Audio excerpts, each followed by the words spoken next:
Okay. Hi నమస్తే అండి. Sir వాళ్ళ మేడం గారికి సయాటిక్ నొప్పితో మన క్లినిక్‌కి రావడం జరిగింది. ఆ సయాటిక్ నొప్పి అనేది ఎంత దారుణంగా ఉండదో సార్ మాటలో విందాం. అదేవిధంగా సార్ కూడా బ్యాక్ పెయిన్ ఉండే.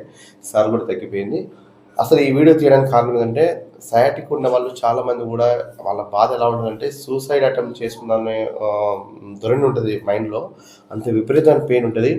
అలాంటి సిట్యుయేషన్‌లో వీళ్ళ భార్య గారు ఉన్నారు. సేమ్ ఆ మేడం గారి గురించి సార్ మాట్లాడారు. సార్ నమస్తే సార్. సార్ నమస్తే సార్. సార్ చెప్పండి సార్. యాక్చువల్‌గా అసలు మేడం గారి గురించి ఫస్టు. అసలు మేడం గారికి ఎంతకాలం నుంచి అసలు సయాటిక్ నొప్పి అనేది ఉంది? సార్ 10 సంవత్సరాల కింద ఉంది సార్. హ్మ్. అప్పుడు తగ్గిపోయింది. ఒక 4 రోజులు హాస్పిటల్‌లో పెట్టాను, తగ్గిపోయింది. మళ్ళా ఒక 3 నెలల నుంచి ఎక్కువైపోయింది. ఓకే. ఆపరేషన్‌కి వెళ్ళాలని చెప్పి వెళ్ళి చూపించాం. చూపించి నేను ఫేస్బుక్ చూస్తూ ఉన్నా. ఓకే. మీది ఎంఎస్ఆర్ క్లినిక్ అని ఫేస్బుక్లో తగిలింది నాకు అది. ఓకే. తగిలింది. ఇంకా గురువారం ఆపరేషన్ మనకి. ఓకే. అవును, మీ కాడికి వచ్చాం. ఆ అమ్మాయి 2-3 సార్లు వెళ్ళిపోవాలని చూస్తుంది. సరుడు గిరుడు కమ్మలు గిమ్మలు అన్నీ తీసి పెట్టి వెళ్ళిపోయింది. లేదు సార్, నిజంగానే చెప్పేది. 3:30 టైంలో తీసుకెళ్ళిపోయేది. గేట్ సౌండ్ రాకపోతే నేను అమ్మాయి ఎక్కడికి వెళ్ళిపోయేది. నేను చూసి బయటకు వచ్చి తీసుకొని వచ్చా. అంటే అంత నొప్పి సార్ అది. నిజంగా చెప్పండి, కంటిన్యూగా ఉంటుంది నొప్పి అది. మీ కాడికి వచ్చాము, చూశారు కదా మీరు. అది ఎట్ట వచ్చింది, ఇంకొంటూ నొప్పి అంటూ వచ్చింది. ఫస్ట్ అటెంప్ట్లోనే సగం తగ్గిపోయింది.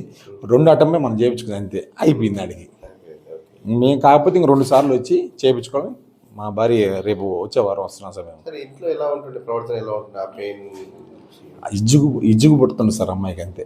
అది ఇది మా మీద కసురుకోవటం కానీ అంత ఆ నొప్పి భరించలేక మా మీద చూపించేది ఆ కోపం అంతా. మీకు అంటే నిజంగా పెయిన్‌తోనే సతాయిస్తుంది అనిపించిందా? లేదా ఏమైనా అట్టేస్తున్నట్టు అంటే లేదు, తెలవదు కదా పెయిన్ అవును. నీకు కూడా.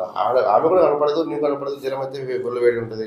అవును. జస్ట్ అలాంటి సమయంలో మీకు అంటే అంత నొప్పి ఉంటుందా, అట్లా ఉంటుందా అని మీకు అనిపించింది? అంటే నాకు వచ్చింది కాబట్టి తెలుసుకున్నాను నేను మళ్ళీ. ఓకే. అసలు ముందే తెలియదు. ముందే తెలియదు నాకు. నిజంగా కాదనుకున్నా, అట్లా ఉండదు అనుకున్నాను నేను. అదే నాకు వచ్చిన చాలా మంది కుటుంబాలు ఉంటుంటాయి. అవును. అట్టెట్లా అవుతుంది, కాలు ఎట్లా అవుతుంది, అట్టెట్ నొప్పి ఉంటుంది, అంత పరిస్థితి నొప్పి ఉంటుంది. అసలు అది నొప్పి వస్తే నేను చూసే 2 రోజులు అసలు నేను కిందకి అడుగు పెట్టలే అసలు. ఉమ్. అంత ఘోరంగా ఉంటుంది నొప్పి అది. అది ఆ అమ్మాయి కాబట్టి భరించింది. అది తెలిసి 3-4 నెలలు పెట్టుకుంటూ వచ్చింది. ఏది వేసిన పని చేస్తారు, టాబ్లెట్ కూడా పని చేయదు. వాళ్ళు రాసిస్తారు, ఎన్నో రాయించారు. ఒక్క మింగిన ఏం రిజల్ట్ ఉంటుంది అసలు.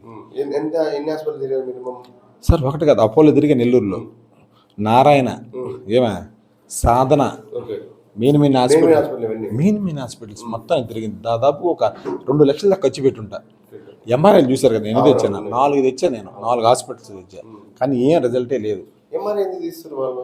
వాళ్ళు ఈ నరం ఒత్తుకుంటుంది దానికి చూపించేదానికి. ఎంఆర్ఐ సరిపోతుంది కదా, 4 ఎంఆర్ఐ. వాళ్ళు హాస్పిటల్కి డబ్బులు కొంచాలి కదా, 6,000 రూపాయలు తీసుకోవాలి కదా మనకు పోయిన దానికి.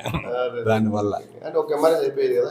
కానీ వాళ్ళు ఒప్పుకోరు సార్, మా హాస్పిటల్లో తీయాలి, అది ఓకే. మాదే కావాలి, మాదే చూస్తామని చెప్తారు వాళ్ళు.